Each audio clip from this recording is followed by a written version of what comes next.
अस्सलाम वालेकुम my YouTube viewers. I hope आप सब ठीक होंगे, मज़े में होंगे। अल्हम्दुलिल्लाह मैं भी बिल्कुल ठीक हूँ। आज फिर अर्ली मॉर्निंग से आप लोगों के लिए मैं एक और नई वीडियो लेकर आई हूँ। सारा दिन की अपनी रूटीन में आप लोगों के साथ शेयर करूँगी। तो यहाँ इस वक्त सुबह-सुबह का टाइम है, सर्दियों की सुबह है, तो देखें कितना अंधेरा बाहर हो रहा है। बच्चे सो रहे हैं तो मैं जल्दी से नमाज़ पढ़ लेती हूँ। नमाज़ पढ़ने के बाद यहाँ पर मैंने अपने बेटे का सारा यूनिफ़ॉर्म निकाल कर रखा है ताकि हस्बैंड इसको अच्छे सही से रेडी कर दें। और मैं आ गई थी यहाँ किचन में नाश्ता बनाने के लिए रोज़ाना की तरह। जैसे अब मेरा बेटा जो खाता है चॉकलेट स्प्रेड और मिल्क, मैंने उसके लिए रेडी कर दिया था। इसी के साथ मैं अपने हस्बैंड के लिए नाश्ता रेडी कर रही थी, तो यहाँ मैं बना रही थी उनके लिए पराठा। और अब तो मैं काफ़ी बेहतर बनाने लगी हूँ। आप यकीन करें, मुझे शादी से पहले बिल्कुल पराठा बनाना नहीं आता था और शादी के बाद मैंने इतने बुरे-बुरे पराठे बनाकर खिलाए ना अपने ससुराल वालों को। खैर बेचारे खा लिया करते थे, यहाँ तक कि ऐसा पराठा होता था, आप यकीन करेंगे कि निवाला तक नहीं बनता था, इतना ज़्यादा हार्ड हो जाता था, कभी पापड़ की तरह। तो ख़ैर अब ये नहीं कहूँगी कि बहुत अच्छा बनाना आता है, लेकिन काफ़ी बेहतर बना लेती हूँ। इसी के साथ सब्ज़ी मैंने गरम करके अपने हस्बैंड को दे दी थी और यहाँ बस ये लोग ब्रेकफ़ास्ट कर चुके हैं और उसके बाद यहाँ पर ये रेडी हो रहे हैं यहाँ पे निकलने के लिए अपने स्कूल के लिए। तो हस्बैंड जो है वो मेरे बेटे को शूज़ पहना रहे हैं, उसके बाद ये इसे छोड़ेंगे स्कूल और उसके बाद ये ऑफ़िस निकल जाएँगे। तो यहाँ पर इस वक्त टाइम हो रहा है तकरीबन 7:45 हो रहे हैं और मैं अब थोड़ी देर रेस्ट करूँगी। छोटा बेटा भी मेरा सो रहा है, नाश्ते में अभी टाइम है तो मैं थोड़ा रेस्ट कर लेती हूँ। अच्छा जी, तो यहाँ पर हम नाश्ते से फ़ारिग हो चुके थे, 10 बजे का टाइम है। छोटा बेटा मेरा सो रहा है तो मैंने सोचा क्यों ना मैं जल्दी से घर की सफाई कर लेती हूँ। आज मेरा सफाई करने का दिन है, तो बस घर की क्लीनिंग करते हैं अच्छे से जब तक ये सो रहा है, क्योंकि ये इतना ज़्यादा तंग करता है। बार-बार जो है ना झाड़ू और मैं लगा रही होती हूँ ना तो ये आगे-आगे बैठ जाता है मट्टी में, और पोछा लगा रही होती हूँ ना जानबूझ के पोछे में चलता है ये। और उसके बाद जो है ना ये स्लिप भी हो जाते हैं कभी-कभी तो, और पाँव बनते हैं पूरे घर में, मुझे इतना ज़्यादा गुस्सा आता है। ख़ैर इसी के साथ यहाँ पर बेटा अभी तक सो रहा था तो मैंने कर ली जल्दी से पूरे घर की सफाई। साथ-साथ मैं आपको दिखाती जाती हूँ कि कितनी अच्छी मैं सफाई करती हूँ। ख़ैर मैं तारीफ़ तो नहीं कर रही, लेकिन वाक़ई सफाई मैं बहुत अच्छी करती हूँ। उसके अलावा यहाँ पर अब मेरा बेटा भी उठ चुका था, आप मेरे रूम का हाल देख सकते हैं इस वक्त क्या हाल हो रहा है। आज मैंने सोचा पहले मैं इनको नाश्ता करवा दूँ, लेकिन फिर मैंने देखा कि चलो चुपचाप ही अपना खेल में लगे हुए हैं, तो मैं पहले अपने रूम को क्लीन कर लेती हूँ, क्योंकि फिर बड़ा बेटा आ जाता है ना तो फिर और ज़्यादा कमरा मैस हो जाता है, वो हर एक चीज़ फैला देता है। तो बस रूम क्लीन करके फ़ारिग हुई थी कि इब्राहिम ने रोना शुरू कर दिया, उन्हें भूख लग रही थी तो मैंने फिर उन्हें नाश्ता करवाया। इसके बाद फिर मेरा बड़ा बेटा भी स्कूल से आ चुका था तो यहाँ पर मैंने उन्हें भी चेंज करवा दिया। और स्कूल से आने के बाद की आप इनकी एक्टिविटीज़ चेक करें, ये यहाँ पे बस आते हैं ना तो टाई में लग जाते हैं। आजकल इन्हें टाई बांधने का भूत सवार हुआ हुआ है, तो कभी तो ये गले में नोट बना लेते हैं टाई की, और कभी ये हार्ट वाली जो टोपी होती है ना वो सर पे पहन कर और टाई का अमामा बना लेते हैं। बस पता नहीं कौन कौन सी हरकतें ये करते रहते हैं।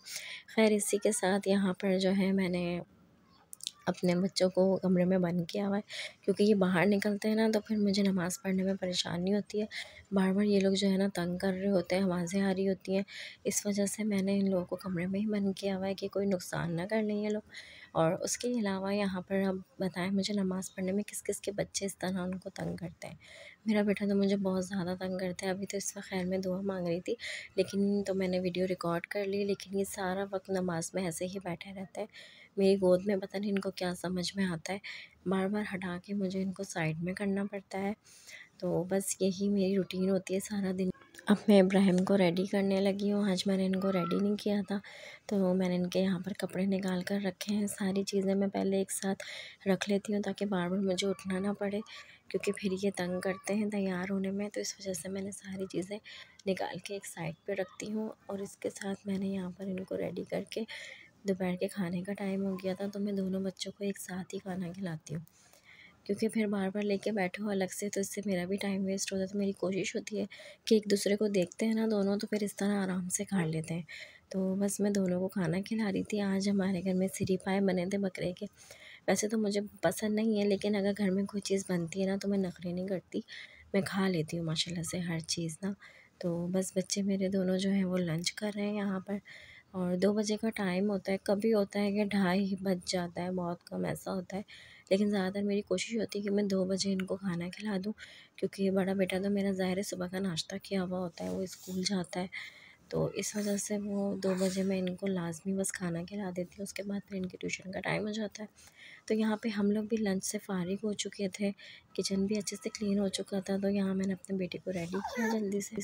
उसके बाद मैं इब्राहिम के लिए फ़ीडर लेकर आ गई थी, ताकि ये जल्दी से फ़ीडर पी लें और ये सो जाए। अब थोड़ी देर में असर का टाइम होने वाला है, तो मैं तो अभी नहीं सोऊंगी, असर की नमाज़ पढ़ कर ही मैं थोड़ी देर लेटूंगी।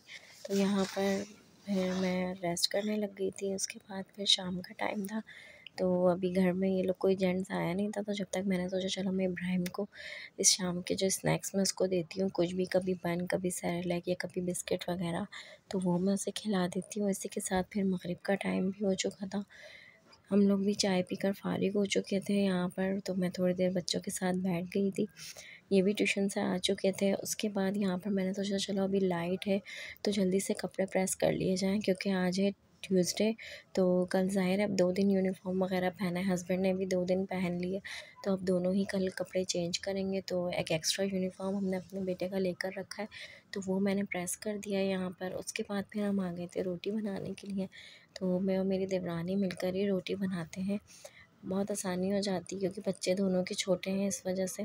और यहाँ पर फिर दलिया भी साथ साथ मैंने इब्राहिम के लिए रख दिया था। दोपहर में जैसे कि आपको पता है कि आज बकरे के सिरी पाए बने थे ना, तो वो बच्चे इतने ज़्यादा शौक से खाते नहीं हैं।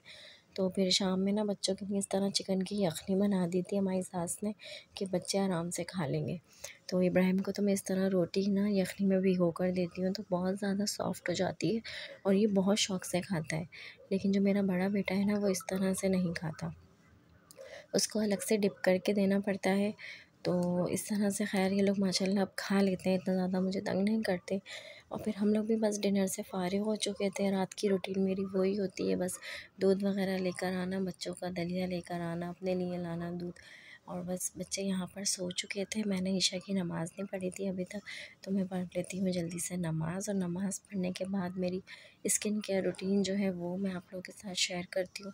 मैं यहाँ पर बस मॉइस्चराइज़र वगैरह लगाती हूँ हाथ और पाँव पे और अपने फेस पर। इस तरह से मेरी स्किन बिल्कुल भी ड्राई नहीं होती है, वरना सर्दियों में मैं अपनी केयर करनी छोड़ देती हूँ ना, मेरी स्किन इतनी ज़्यादा ड्राई हो जाती है कि ड्राइनेस की वजह से ना वो ब्लैक होना शुरू हो जाती है। लेकिन इस बार मैंने ऐसा बिल्कुल भी नहीं किया, मैंने स्टार्टिंग से ही ना, जैसे विंटर खैर बहुत ज़्यादा तो यहाँ नहीं होती, लेकिन स्किन ज़रूर ड्राई हो जाती है, तो ख़ैर अब माशाल्लाह काफ़ी बेहतर हो गई है।